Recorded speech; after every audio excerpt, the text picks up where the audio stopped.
Welcome to వీటీ news. లక్ష్యం సమాజహితం. నేను రవలి. ముందుగా బులెటిన్ లో హెడ్లైన్స్ చూద్దాం. పెద్దపల్లి జిల్లాలో పోలీసుల కార్డన్ సర్చ్. ప్రధాన వీధుల్లో సీసీ కెమెరాలను ఏర్పాటు చేయాలని సూచన.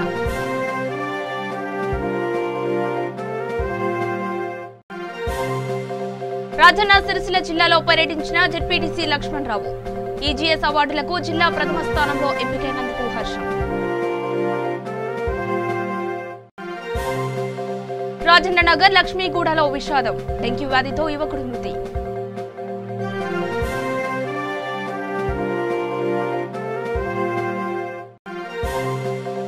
నిరుపేద కుటుంబాలకు నిర్మించిన ఇండ్లను పంపిణీ చేసిన ఎమ్మెల్యే బొల్లం మల్లయ్య. ముఖ్య అతిథిగా హాజరైన రాష్ట్ర విద్యుత్ శాఖ మంత్రి జగదీష్ రెడ్డి. ఇక వివరాల్లోకి వెళితే సూర్యాపేట జిల్లా కోదాడ మండలంలో నూతనంగా నిర్మించిన సబ్ రిజిస్టర్ కార్యాలయాన్ని రాష్ట్ర విద్యుత్ శాఖ మంత్రి జగదీష్ రెడ్డి ప్రారంభించారు. అనంతరం కోదాడ ఎమ్మెల్యే బొల్లం మల్లయ్య యాదవ్ నిరుపేద కుటుంబాలకు తన సొంత నిధులతో నిర్మించిన ఇండ్లను పంపిణీ చేశారు. ఈ కార్యక్రమంలో ఎమ్మెల్యే బొల్లం మల్లయ్య యాదవ్, ప్రజాప్రతినిధులు, అధికారులు తదితరులు పాల్గొన్నారు.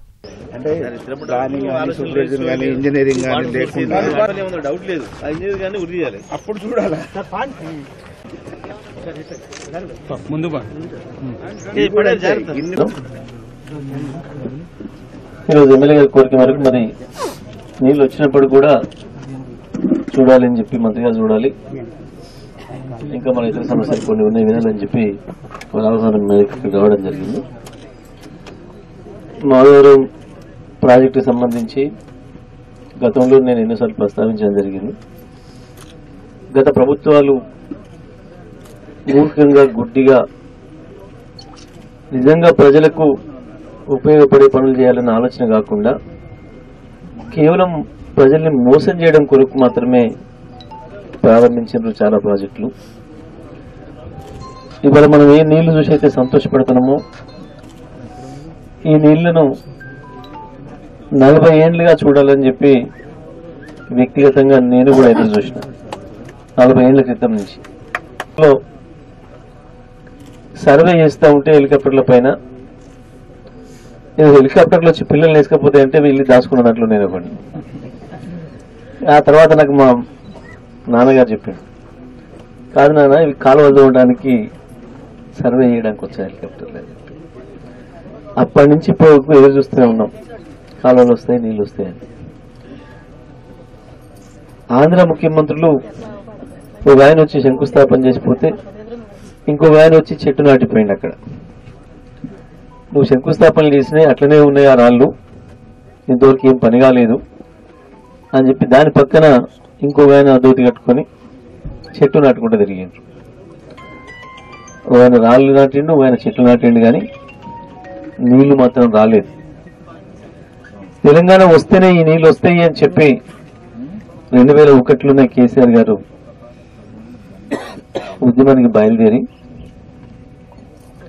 ఎన్ని దరఖాస్తులు ఇచ్చినా దండం పెట్టినా ఉపయోగం లేదు. మనం ఆంధ్ర పాలకులకి మన రాష్ట్రం మనం తెచ్చుకుంటేనే మన సమస్యలన్నీ పరిష్కారం అవుతాయి అని చెప్పిన రోజే మాకు విశ్వాసం వచ్చింది, తప్పకుండా తెలంగాణ వస్తుందని. మన బీడు భూములన్నీ కృష్ణా గోదావరి నీళ్ళతో తడుస్తాయని చెప్పి నమ్మినాం. నిజంగానే తెలంగాణ రాష్ట్రాన్ని సాధించుకోగలిగినాం. తెచ్చిన తెలంగాణలో కూడా మళ్ళీ ఇవాళ ఆ నీళ్లను తీసుకొచ్చి మన భూములను తడిపే అదృష్టం కూడా మాకే వచ్చింది. మీ అందరి వల్ల, మీ అందరి దయతోని ఇవాళ ఆ కార్యక్రమాన్ని కూడా పూర్తి చేస్తా ఉన్నాం. దాంట్లో భాగంగానే ఈరోజు ఇవాళ మనం ఈ మాధవరం చెరువు పరిశీలన చేయడానికి వచ్చినాం. ఇది ఇంకొక బాధాకరమైన కాదు. నిజంగా కోదాడ పట్టణానికి కానీ చుట్టుపక్కల ఉన్న గ్రామాలకు కానీ మంచినీరు ఇవ్వాలనుకుంటే నాగార్జున సాగర్ ఎడవ కాలువ ఏదైతే వస్తుందో ఆ కాలువ కానీ ఆ కాలువ కింద ఉన్న ఒక చెరువుకు కానీ ఈ పథకాన్ని పెట్టాలి. మంచినీళ్ళు అందించే పథకం అంటే మంచినీళ్ళు ఇవ్వాలంటే 365 రోజులు నీళ్లు ఉండాలి ఆ సోర్స్ లో. ఏ చెరువు నుంచి అయితే నీళ్లు తీసి మీరు ఇవ్వాలనుకుంటున్నారో దాంట్లో 365 రోజులు నీళ్లు నిల్వ ఉండాలి. నీళ్లు నిల్వ ఉండాలంటే మనకు తెలిసి ఈ ప్రాంతంలో ఆ బేతోల చెరువుల్లో, చిలుకూల చెరువుల్లో కొంత నీళ్లు ఉండేది, ఎందుకంటే కాలువ కింది వైపు ఉంది కాబట్టి. కానీ చాలా విచిత్రంగా రైతాంగానికే చుక్క నీళ్లు లేక 30 ఏళ్ల నుంచి ఇబ్బంది పడుతుంటే దీని మీద మంచినీళ్ళ ప్రాజెక్టు కట్టింది చాలా గొప్ప మహానుభావులు. పెద్దపల్లి జిల్లా రామగుండం పోలీస్ కమిషనర్ సత్యనారాయణ ఆదేశాల మేరకు గోదావరికని సీఐ వెంకటేశ్వర్లు ఆధ్వర్యంలో భాస్కర్రావు నగర్లో గార్డెన్ సెర్చ్ నిర్వహించారు. ఈ కార్యక్రమంలో ముఖ్య అతిథులుగా డీసీపీ రవీందర్, ఏసీపీ ఉమేందర్ పాల్గొన్నారు. ఈ కార్యక్రమాన్ని ఉద్దేశించి డీసీపీ రవీందర్, ఏసీపీ ఉమేందర్లు మాట్లాడుతూ స్థానికంగా ఉన్న సమస్యలను తెలుసుకుని వాటి పరిష్కారానికి కృషి చేస్తానని అన్నారు. ప్రధాన వీధుల్లో సీసీ కెమెరాలను ఏర్పాటు చేయాలని సూచించారు.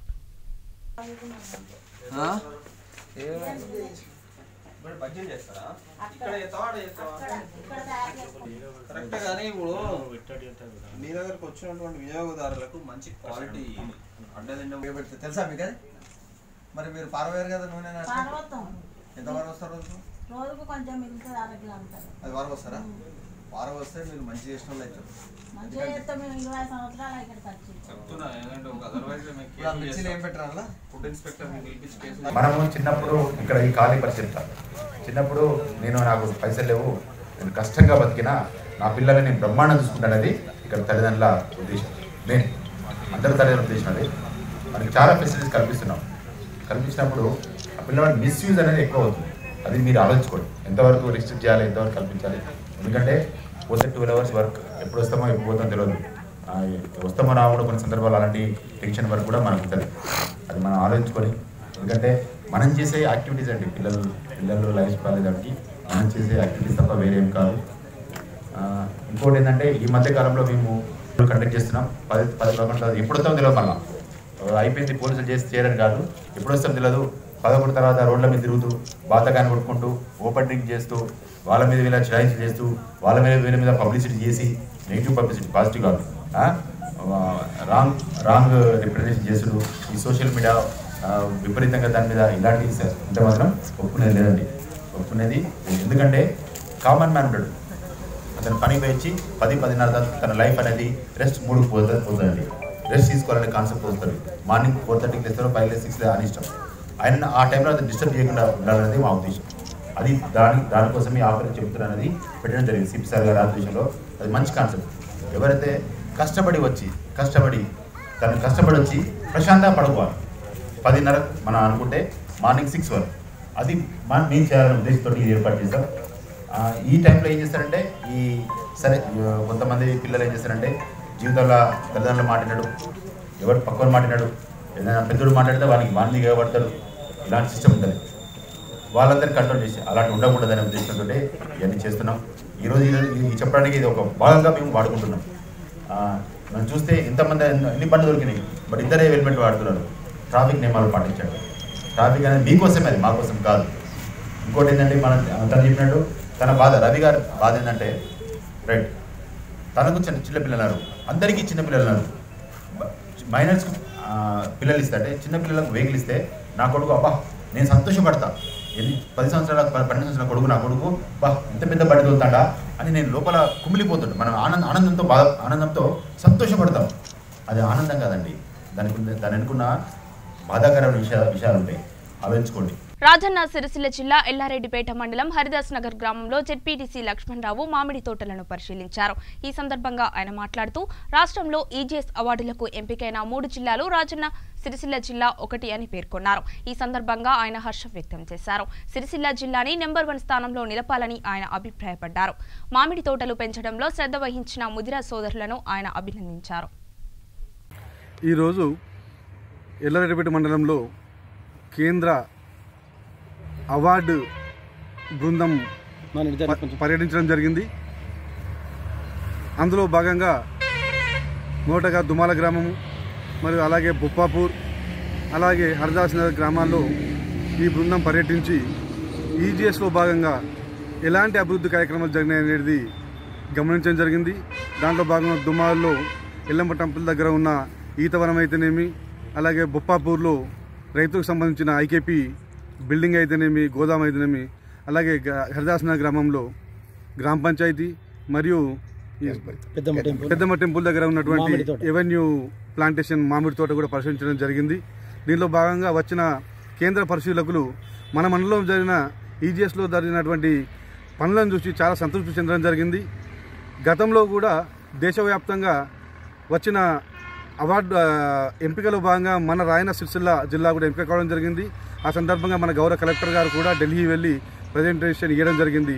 ఇప్పుడు జరిగిన పరిచయంలో భాగంగా మన సిరిసిల్ల రాజన్న సిరిసిల్ల జిల్లా అందులో మన ఎల్లడిపేటకు మొదటి స్థానం రావాలని ఈ సందర్భంగా ఆశిస్తూ మరొకసారి ఇంత మంచి అవకాశాన్ని వినియోగించుకొని మన మండలాన్ని ఈజీఎస్లో భాగంగా ఇంత మంచిగా అభివృద్ధి చేసుకున్న అన్ని గ్రామాల ప్రజలకు మరియు ప్రజాప్రతినిధులకు అలాగే హరిదాసనగర్ గ్రామంలో కూడా ఇంత మంచి రెవెన్యూ ప్లాంటేషన్ ఏర్పాటు చేసిన ముదిరాజ్ సోదరులకు కూడా కృతజ్ఞత తెలియజేస్తూ వచ్చే రోజు కూడా ఇట్టి మంచి అవకాశాన్ని ఉపయోగించుకుని మన గ్రామాలన్నింటినీ మంచిగా అభివృద్ధి చేసుకోవాలని ఈ సందర్భంగా కోరుతూ వచ్చే రోజుల్లో మన మండలానికి కానీ మన రాయన సిరిసిల్లకు కానీ అవార్డు రావాలని ఆశిస్తూ ఇంత మంచి పనులకు సహకరిస్తున్న మన గౌరవ మంత్రివర్యులు కేటీఆర్ గారికి కూడా ఈ సందర్భంగా కృతజ్ఞత తెలియజేస్తూ మరొకసారి అందరికీ నమస్కారం తెలియజేస్తున్నాను. నిజామాబాద్ పట్టణంలోని పోలీస్ స్టేషన్ పరిధిలో గుర్తు తెలియని వాహనం కారును ఢీకొట్టింది. ఆ వాహన డ్రైవర్ కు లైసెన్స్ సంబంధ పత్రాలు లేవని పోలీసులు గుర్తించారు. ఆటో డ్రైవర్లు ఇతర డ్రైవర్ లైసెన్స్ లేకుండా నడపడం వలన ఇలాంటి ఘటనలు చోటు చేసుకుంటున్నాయని స్థానికులు చెబుతున్నారు. ఈ ప్రమాదంలో ఎటువంటి ప్రాణ నష్టం జరగకపోవడంతో అంతా ఊపిరి పీల్చుకున్నారు.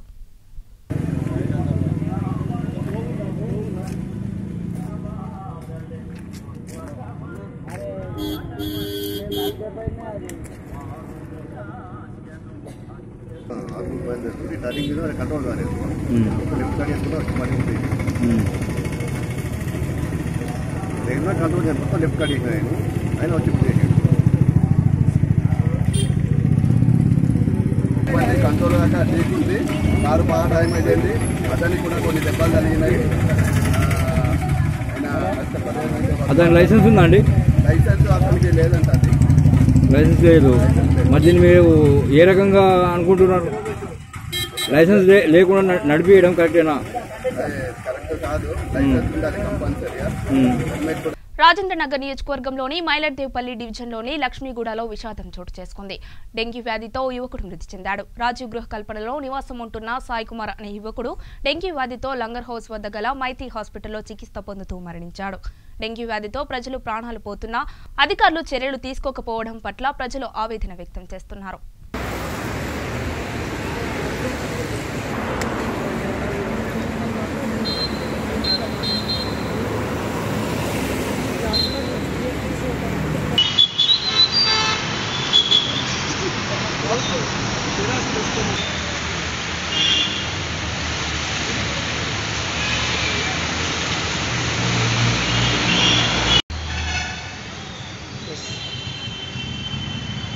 అన్న చెప్తున్నా అన్న ఇట్లా అన్న వెనుకుంటామని చెప్తున్నాం. మనం ఏదున్నా మేము వీడియోలో పోలీస్ మాట్లాడుతుంది అంత లోపల 100 కాల్ చేపిస్తాం. కాల్ చేపిస్తాం కానీ చెప్పన్నాను తర్వాత తీసుకొచ్చాను. ఫస్ట్ లోపల మాట్లాడాలి అయిపోతుంది. నువ్వు రావా? సంగారెడ్డి జిల్లా జహీరాబాద్ పట్టణంలోని బాగారెడ్డిపల్లిలో డీఎస్పీ గణపతి జాదవ్ ఆధ్వర్యంలో గార్డెన్ సెర్చ్ నిర్వహించారు. ఈ కార్యక్రమంలో జిల్లా ఎస్పీ చంద్రశేఖర్ రెడ్డి పాల్గొన్నారు. ఈ సందర్భంగా పోలీసులు స్థానిక ప్రజలు ఇల్లు అద్దెకు ఇచ్చేటప్పుడు ఐడీ ప్రూఫ్లు తీసుకుని ఇవ్వాలని సూచించారు. జహీరాబాద్ రాష్ట్ర సరిహద్దుల్లో ఉన్నందున నేరస్తులు అక్కడ నివాసం ఉండే అవకాశం ఉందని, కాబట్టి అందరూ అప్రమత్తంగా ఉండాలని పేర్కొన్నారు. ఈ తనిఖీల్లో సరైన పత్రాలు లేని 3 ద్విచక్ర వాహనాలు, ఒక ఆటోను స్వాధీనం చేసుకున్నారు. పట్టణంలో బాగారెడ్డిపల్లిలో గార్డెన్ సెర్చ్ చేయడం జరిగింది. ఇందులో జహీరాబాద్ డిఎస్పీ జాదవ్, ఇంకా సబ్ డివిజన్ ఇన్స్పెక్టర్స్, ఎస్ఐలు, ఇంకా పోలీస్ సిబ్బంది అందరూ పాల్గొన్నారు. ఈ బాగారెడ్డిపల్లిలో అంటే స్థానికులే కాకుండా స్థానికేతరులు కూడా వచ్చి ఇక్కడ వేరు పనులు చేసుకుంటున్నందుకు ఇక్కడ గార్డెన్ సెర్చ్ చేయడం జరిగింది. ఇంటికి వెళ్ళి ఓనర్స్నేమో అప్రమత్తం చేయడం జరిగింది. ఎవరైనా స్థానికేతరులు ఎవరు వచ్చినా సరే వాళ్ళ ఐడి ప్రూఫ్ తీసుకొని వాళ్ళు ఏమేం చేస్తున్నారో గమనించాల్సిందిగా ఓనర్స్కి చెప్పడం జరిగింది. అట్లాగే టెనెంట్స్, స్థానికేతరులు ఉంటే వాళ్ళ ఐడి ప్రూఫ్లు అవన్నీ చెక్ చేయడం జరిగింది. చెక్ చేసి ఇప్పటివరకు ఒక 3 సైకిల్ మోటార్లు, 2 ఆటోలు సీజ్ చేయడం జరిగింది. ఇంకా ఇది కొనసాగుతుంది. ఇంకా ఇదే విధంగా జిల్లా వ్యాప్తంగా కూడా ఈ గార్డెన్ సెర్చ్ మేము చేస్తున్నాము. దీని ముఖ్య ఉద్దేశం ఏంటంటే ఈ నేరాలను నిరోధించడానికి, ఈ స్థానికులను అప్రమత్తం చేయడానికి. ముఖ్యంగా జహీరాబాద్ లాంటి ఈ పట్టణాలు సరిహద్దుల్లో ఉండడం వల్ల నేరస్తులు షెల్టర్స్ తీసుకునే అవకాశం ఉంది. గతంలో కూడా ఇట్లా షెల్టర్ తీసుకున్నారు. అందుకే అట్లా షెల్టర్ తీసుకొని నేరాలకు పాల్పడకుండా ఉండడం కొరకే మేము ఈ ఆర్డినెన్స్ సెట్ చేస్తున్నాం. ఇవి ఇట్లాగే కంటిన్యూ చేస్తాం. పెద్దపల్లి జిల్లా అంతర్గా మండలంలో మన స్వచ్ఛత మన గౌరవం కార్యక్రమం నిర్వహించారు. ఈ కార్యక్రమంలో స్వచ్ఛత మరుగుదొడ్ల వాడకంపై లఘు చిత్రాలు ప్రదర్శించారు. ఈ కార్యక్రమానికి రామగుండం ఎమ్మెల్యే కోరకండి చందర్ హాజరై స్వచ్ఛత గురించి వివరించారు. ఈ కార్యక్రమంలో ఎంపీపీ దుర్గం విజయ, ఎంపీటీసీ మట్ట లక్ష్మి, గ్రామ సర్పంచ్ సతీష్, ఎంఆర్ఓ హుమశంకర్, అధికారులు, గ్రామ ప్రజలు పాల్గొన్నారు. తప్పకుండా ఉపాధి కోసం ఏదో ఒకటి చేయాలనేటువంటి నిర్ణయం కూడా తీసుకోవడం జరిగింది. అతి త్వరలోనే మీ యొక్క అంతర్గాంలో ఎవరైనా 10 మంది మహిళలు మేము తామర ఇస్తారు కట్టలు తయారు చేసే కంపెనీ పెట్టుకుందామంటే మేము లోన్ ఇస్తాం, మీకు మంజూరు చేస్తాం. ఏ పని చేసుకుందామన్నాడో లోన్ ఇవ్వడానికి మేము సిద్ధంగా ఉన్నాం. డబ్బులు మేము ప్రభుత్వం ద్వారా ఇవ్వడానికి సిద్ధంగా ఉన్నాం. ఇట్లాంటి కార్యాచరణతోని ఇలా గొప్పగా తెలంగాణ ప్రభుత్వంలో పరిపాలన కొనసాగుతున్నటువంటి ఈ నేపథ్యంలో మన ఆరోగ్యాలను కూడా మనం బాగా చూసుకోవాలనేది చాలా ముఖ్యమైనటువంటి విషయం. ఇలా మన కన్ను పిల్లలను వాళ్ళని పెద్దగా చేసి వాళ్ళకు మంచి చదువులు చదివించి వాళ్ళకు ప్రయోజకులను చేయాలనేటువంటి తపన కొద్దీ అందరూ కూడా ఎవరైనా ఆలోచన చేసినా అదే చేస్తారు. నిర్మల్ జిల్లా ఎస్పీ శశిధర్ రాజు ఆధ్వర్యంలో బైంసా పట్టణ కేంద్రంలోని నేతాజీ నగర్, కిసాన్ నగర్లో భారీ పోలీసు బలగాలతో నిర్బంధ తనిఖీలు నిర్వహించారు. ఈ తనిఖీల్లో భాగంగా సరైన ధృవీకరణ పత్రాలు లేని 85 ద్విచక్ర వాహనాలు, 6 ఆటోలు, 1 ట్రాక్టర్ స్వాధీనం చేసుకున్నారు. ఈ సందర్భంగా జిల్లా ఎస్పీ శశిధర్ రాజు మాట్లాడుతూ శాంతి భద్రతలు, నేరాల నియంత్రణకై దశల వారీగా నిర్బంధ తనిఖీలు నిర్వహించడం జరుగుతుందని తెలిపారు. ఒక సందర్భంలో దానికి సంబంధించిన ఒక కార్యక్రమమే ఈ యొక్క కోఆర్డినేట్ సర్చ్ కార్యక్రమం. కోఆర్డినేట్ సర్చ్ అనగానే చాలా మందికి అపోహలు ఉంటాయి. ఇది ఏదో మమ్మల్ని పొద్దున్నే లేపి ఇబ్బందులు పెడుతున్నారు, అనుమానంతో ఇళ్ళని చెక్ చేస్తున్నారు అన్నది అది అసలు కాదు. మీరు ఒక విషయం గుర్తుంచుకోవాలి. దీన్ని చేయడం వెనుక చాలా ఉద్దేశాలు ఉన్నాయి. ఇప్పుడు ఇక్కడ మాట్లాడిన చాలా మంది ఈ యొక్క బైక్స్ గురించి ఎన్నో విషయాలు చెప్పారు. అందులో ప్రతి ఒక్క విషయము ఎంతో నిజము. దాన్ని అందరూ కూడా అర్థం చేసుకోవాలి. అదేవిధంగా మీ యొక్క ఏరియాలో కోఆర్డినేట్ సర్చ్ చేస్తున్నామంటే ఒకేసారి ఎంతో మంది పోలీస్ ఆఫీసర్స్ మీ దగ్గరికి వస్తారు. కాబట్టి మీకు సంబంధించి ఈ యొక్క పోలీస్ స్టేషన్ కు సంబంధించిన ఆఫీసర్లు ఎవరు ఏంటి అన్నది తెలియకపోవచ్చు. ఫర్ ఎగ్జాంపుల్ నేను ఇక్కడికి వచ్చి వారం కూడా కాలేదు. చాలా మంది నాకు తెలియదు. ఎవరో కొద్దిమంది వచ్చి నన్ను కలవడం, ఇక్కడ ఇంతమందిని కలవడం, ఇంతమందితో ముఖపరిచయం ఏర్పడడం వల్ల ఇదంతా సాధ్యమైందంటే ఓన్లీ కోఆర్డినేట్ సర్చ్ వల్లనే. సో ఈ విధంగా పోలీసులో మీ యొక్క ఆఫీసర్ ఎవరు, మీ కన్సర్న్డ్ పోలీస్ పటానికి కూడా ఈ యొక్క కార్యక్రమం ఏర్పడుతుంది. దానివల్ల ఎన్నో విధాల మ్యూచువల్ కోఆపరేషన్ కూడా ఎక్కువ అవ్వడానికి ఛాన్స్ ఉంటుంది. So coordinate search modified silencer దాని గురించి అనుకుంటాను. కొద్దిగా కంప్లైంట్స్ 2-3 చేయడం జరిగింది. తప్పకుండా ఒక స్పెషల్ డ్రైవ్ పెట్టి ఎవరైతే మాడిఫైడ్ సైలెన్సర్స్ పెట్టి బుల్లెట్స్ నడిపిస్తున్నారో వారికి కూడా అవగాహన కార్యక్రమం ఏర్పాటు చేసి దానిపై కూడా చర్య తీసుకుంటాము. అచ్చా నయ్యే और अच्छा गाड़ी माड़ी మార్కెట్ में आया అని చెప్పేసి ఇంకోటి కొంటాం. మరి బండి స్పీడ్తో ఉన్నది కొంటున్నాం, కానీ దాంతోపాటు వాళ్ళు ఇన్స్ట్రక్షన్స్ లో దాని స్పీడ్ని ఏ విధంగా కంట్రోల్ చేయాలి, ఆ స్పీడ్తో నీకు పోయినప్పుడు మరి హెల్మెట్ కూడా ఉన్నది, ఇది కూడా పెట్టుకోవాలి తలకు అని చెప్పేసి మనకు చెప్పినా కూడా మనం हेलमेट పెట్టాం. एक भाई ने बताया रोडों का कंडीशन अच्छा नहीं है, इसलिए बहुत सारे एक्सीडेंट्स कम हो रहा. अगर रोड अभी अच्छा होके हर रोड के ऊपर हम हर पुलिस स्टेशन में 304A रोज 1-2 रजिस्टर कर रहे. 304A అంటే రోడ్ యాక్సిడెంట్ సంబంధించింది. రోడ్ యాక్సిడెంట్ లో చనిపోతే 304A కేసు అవుతుంది, దెబ్బలు లేకపోతే 337 IPC కేసు అవుతుంది. ప్రతిరోజు ప్రతి పోలీస్ స్టేషన్ లో ఒక కేసు అన్న 2 కేసులన్నీ అవుతున్నాయి మన రోడ్ల మీద. రోడ్లు బాగాయినాయి కదా, బండ్లు మంచి వస్తున్నాయి కదా, బాగాయినాయి. మన సౌలత్ కోసం మంచి బండ్లు వచ్చినాయి. మన సౌలత్ కోసం హెల్మెట్ ఉన్నది, మరి అదెందుకు పెట్టుకోరు మీరు? పెట్టుకోవాలన్నా వద్దా? बोलो भाई, फिर क्यों नहीं लगा रहे? एक बोला रोड का कंडीशन अच्छा नहीं है, नहीं रोडों का कंडीशन अच्छा नहीं है इसलिए हम ज्यादा एक्सीडेंट से बच रहे, नहीं तो आगे से कोई आए तो उसको मार रहे.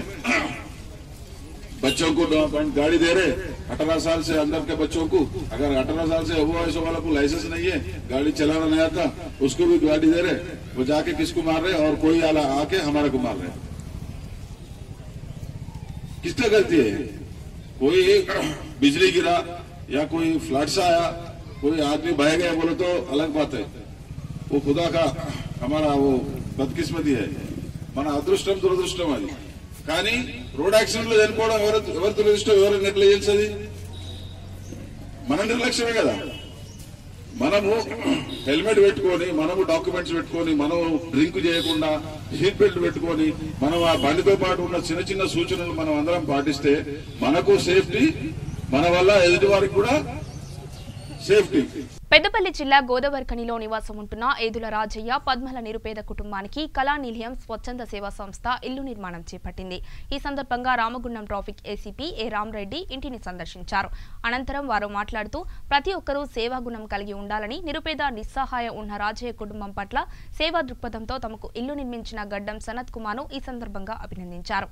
ఈ కార్యక్రమంలో గడ్డం సనత్ కుమార్, గడ్డం రాజు, బండరాజు, రావుల లక్ష్మణ్, తొగరి శ్రీనివాస్ తదితరులు ఉన్నారు. భూమికి ఇట్లా 5 ఫీట్ లోపల ఎట్లా అంటే పైకి వచ్చేస్తారు. ఇది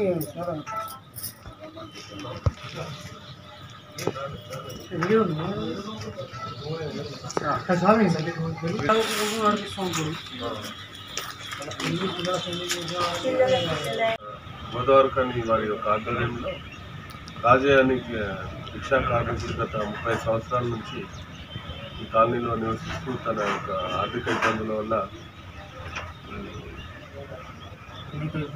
అనేక వాళ్ళ కుటుంబాన్ని పోషించుకోలేని పరిస్థితిలో భూమికి దాదాపు 5 ఫీట్ల లోపల ఉంటూ తన కుటుంబాన్ని పోషించుకుంటూ ఉండేవారు. సో అతనికి కళానిలయం స్వచ్ఛంద సంస్థ వారికి పూర్తి సహకారం అందిస్తూ వారికి ఒక నివాస గృహం ఏర్పాటు చేస్తున్నది. వారి యొక్క బృందాన్ని అందరినీ కూడా అభినందిస్తూ వారికి సహకరిస్తున్న వారందరూ కూడా పేరు పేరున ధన్యవాదాలు చెప్తూ మా వంతుగా సహకారం ముందు అందిస్తాం.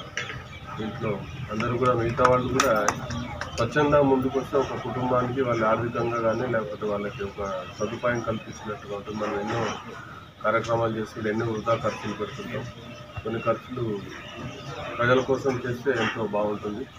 ఒకటిగా స్వచ్ఛంద దాతలు ఎవరైనా కూడా వారికి ముందుకొచ్చి వారి స్వతహాగా కళ వాళ్ళకి స్వచ్ఛంద సంస్థకి సహకారాన్ని ఇస్తారని కోరుతూ నన్ను ఆహ్వానించినందుకు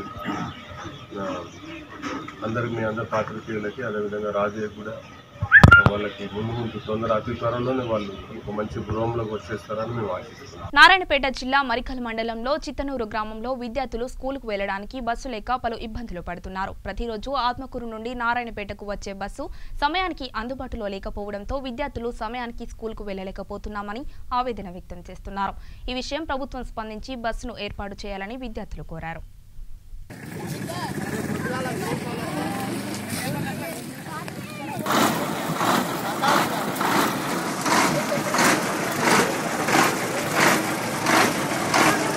బడుగు బలహీన వర్గాల ఆశాజ్యోతి మహాత్మా జ్యోతిరావు పులే 127 వర్ధంతిని శ్రీకాళహస్తి బీసీ కార్యాలయంలో ఏపీ బీసీ రాష్ట్ర అధ్యక్షుడు వడ్ల తాంగల్ బాలాజీ ప్రసాద్ ఆధ్వర్యంలో జ్యోతిరావు పులే చిత్రపటానికి పూలమాలలు వేసి నివాళులు అర్పించారు. ఈ సందర్భంగా ఆయన మాట్లాడుతూ వెనుకబడిన కులాలకు అండగా ఉండి పోరాడి జైలు శిక్ష అనుభవించిన వ్యక్తి అని కొనియాడారు. ఒక బ్రాహ్మణ మిత్రుని వివాహానికి వెళ్లి అత్యంత అవమానానికి గురై ఆనాటి నుండి దళితుల అభ్యున్నతికి పోరాడిన వ్యక్తి మహాత్మా జ్యోతిరావు పులే అని అన్నారు. ఆయన ఆశయ సాధన కోసం ప్రతి ఒక్కరూ ఆయన అడుగుజాడల్లో నడవాలని కోరారు. మహాత్మా జ్యోతిరావు పులే 127వ వర్ధంతిని పురస్కరించుకుని మా బీసీ కార్యాలయం నందు ఆయనకి ఘనంగా నివాళులు. ఒక బ్రాహ్మణ మిత్రుని వివాహానికి పోయి పొందినటువంటి అవమానంతో ఆయన బడుగు బలహీన వర్గాలందరినీ కూడా ఒక ఇదిలో చూడాలన్న ఉద్దేశంతో వాళ్ళని ఒక అభివృద్ధి పదంలో నడపాలని, వాళ్ళకి ఒక ప్రత్యేకమైన గుర్తింపు ఇవ్వాలన్న ఉద్దేశంతో ఆనాడు మొదలుపెట్టినటువంటి విధానాన్ని ఈనాటికి కూడా ప్రతి ఒక్కరు కూడా పాటిస్తున్నారు. అదేవిధంగా ఇప్పుడు మా జగన్మోహన్ రెడ్డి గారు రాష్ట్రంలో ఆయన ముఖ్యమంత్రి అయిన తర్వాత బీసీలకు ఎనలేని సేవలను అందిస్తూ, అదేవిధంగా శ్రీకాళహస్తి నియోజకవర్గంలో మన బిఎఫ్ మసూదన్ రెడ్డి గారు కూడా బీసీలకు ఎనలేని సేవలను అందిస్తున్నారు. ఒకవేళ మన జ్యోతిరావు పులే బతికే ఉంటే ఈ జగన్మోహన్ రెడ్డి గారు చేస్తున్నటువంటి సేవలను చూసి ఆయన ఎంతో ఆనందించేవాళ్ళని, ఇప్పటికైనా సరే ఆయన ఆత్మ ప్రశాంతంగా ఉంటుందని, ఆయన ఆత్మకు శాంతి కలుగుతుందని, ఈనాడు చేస్తున్నటువంటి జగన్మోహన్ రెడ్డి కార్యక్రమాల్లో కూడా ఆయన పూర్తిగా మనశ్శాంతిగా ఉంటుందని చెప్పి మేమంతా కూడా వేడుకుంటున్నాం. అదేవిధంగా మా బీసీ యొక్క ప్రతి ఒక్క బీసీ కార్యకర్తలు గాని నాయకులు గాని కూడా మన జ్యోతిరావు పులే అడుగుజాడల్లో నడవాలని మనస్ఫూర్తిగా కోరుకుంటూ జోహార్ మహాత్మా జ్యోతిరావు. తమ ఆరోగ్యాన్ని సైతం లెక్క చేయకుండా ప్రజలందరికీ ఏ వ్యాధులు రాకుండా ఉండేందుకు డ్రైన్ మరియు రోడ్లను శుభ్రపరుస్తూ దైనందిన జీవితాన్ని గడుపుతున్నామని మున్సిపాలిటీ కార్మికులకు మట్టెవాడ హైస్కూల్లో సంరక్ష హాస్పిటల్ ఆధ్వర్యంలో హెల్త్ క్యాంపు ఏర్పాటు చేయడం జరిగింది. ఈ కార్యక్రమాన్ని వరంగల్ మేయర్ గుండా ప్రకాష్ రావు ప్రారంభించారు. అనంతరం పోల నటరాజ్ మాట్లాడుతూ మున్సిపాలిటీలో పనిచేస్తున్న కార్మికులు ఆరోగ్యంగా ఉంటేనే మనం ఆరోగ్యంగా ఉంటామని అన్నారు.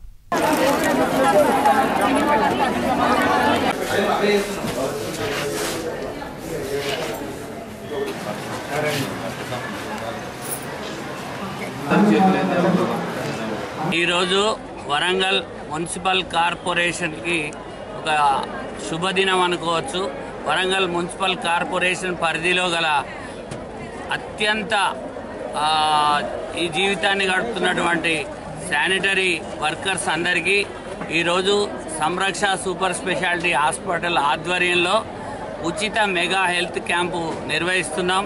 మరి వరంగల్ మున్సిపల్ కార్పొరేషన్ వారి సహకారంతో వారి సూచన మేరకు ఇవాళ మేము సంరక్ష హాస్పిటల్ ముందడికి వచ్చి ప్రతి ఒక్క శానిటరీ కార్మికుడికి అన్ని రకాల వైద్య సేవలు, వైద్య పరీక్షలు, అవసరమైనటువంటి టెస్టులు, ఈసీజీ, 2D ఎకో కూడా నిర్వహించడానికి సంరక్ష హాస్పిటల్ ముందుకొచ్చింది. మరి ఈ అవకాశాన్ని మన సోదరీమణులైనటువంటి శానిటరీ వర్కర్స్ అందరూ కూడా ఉపయోగించుకొని వాళ్ళ ఆరోగ్యాన్ని కాపాడుకోవాలి. ఎందుకంటే శానిటరీ వర్కర్స్ అంటే మీ అందరికీ తెలుసు, అత్యంత కడు జీవితాన్ని గడుపుతుంటారు. వాళ్ళు అనేక రకాల జబ్బులకు ఎక్స్పోజ్ అవుతుంటారు. తొందరగా వాళ్ళకు రోగాలు వచ్చే అవకాశం ఉన్నది. ఎప్పటికప్పుడు ఈరోజు వరంగల్ మున్సిపల్ కార్పొరేషన్ మన తెలంగాణలోనే మొట్టమొదటిసారిగా గత సంవత్సరం నిర్వహించినాం. ఇప్పుడు 6 నెలలకోసారి, సంవత్సరానికి ఒకసారి మెగా హెల్త్ క్యాంపు నిర్వహించడం వల్ల వాళ్ళ ఆరోగ్య పరిస్థితులు కూడా మెరుగుపరిచే విధంగా వాళ్ళు తీసుకోవాల్సిన జాగ్రత్తలు కూడా తీసుకుంటున్నాం. గ్రేటర్ మున్సిపల్ కార్పొరేషన్ మేయర్ గారు, అసిస్టెంట్ కమిషనర్ గారు, కలెక్టర్ గారు ఆధ్వర్యంలో పారిశుద్ధ్య కార్మికులకు mega health camp Warangal circle తోటి హన్మకొండ సర్కిల్ 2 క్యాంపులు పెట్టడం జరిగింది. ఇవాళ వరంగల్ సర్కిల్ స్టార్ట్ చేస్తున్నాం. సంరక్ష హాస్పిటల్ వాళ్ళ కోఆపరేషన్ తోటి మల్టీ స్పెషాలిటీ హాస్పిటల్ ద్వారా అన్ని screening camps, registrations, screening camps, అన్ని రకాల టెస్టులు, మెడిసిన్స్ కూడా శాంపిల్స్ కూడా ఇవ్వడం జరుగుతుంది. కొన్ని మెడిసిన్స్ కూడా drug agency, president medical agency ద్వారా విజయ్ ద్వారా మనకు కొన్ని మెడిసిన్స్ అందుతున్నాయి. మనం కూడా కార్పొరేషన్ ద్వారా కొన్ని మెడిసిన్స్ తీసుకోవడం జరిగింది. అందరూ కూడా మంచి మంది తీసుకుంటూ కార్మికుల యొక్క ఆరోగ్యాన్ని కాపాడాలనే ఉద్దేశం దిశగా అన్ని స్క్రీనింగ్ చేసి ఏమైనా డిసీజెస్ ఏమైనా ఫైండ్ అవుతే ఇమీడియట్గా హైయర్ సెంటర్లో కూడా ట్రీట్మెంట్ ఇప్పించే కార్యక్రమం సాధించాలని చెప్పేసి 1300 మంది కార్మికులకు ఈరోజు ఇక్కడ బులెటిన్లో హెడ్లైన్స్ మరొకసారి చూద్దాం. పెద్దపల్లి జిల్లాలో పోలీసుల కార్డన్ సర్చ్, ప్రధాన వీధుల్లో సీసీ కెమెరాలను ఏర్పాటు చేయాలని సూచన.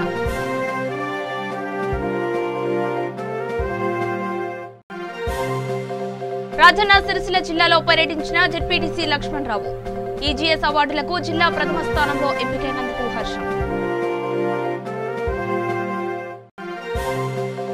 రాజన్న నగర్ లక్ష్మీగూడలో విషాదం, డెంగ్యూ వ్యాధితో యువకుడు మృతి.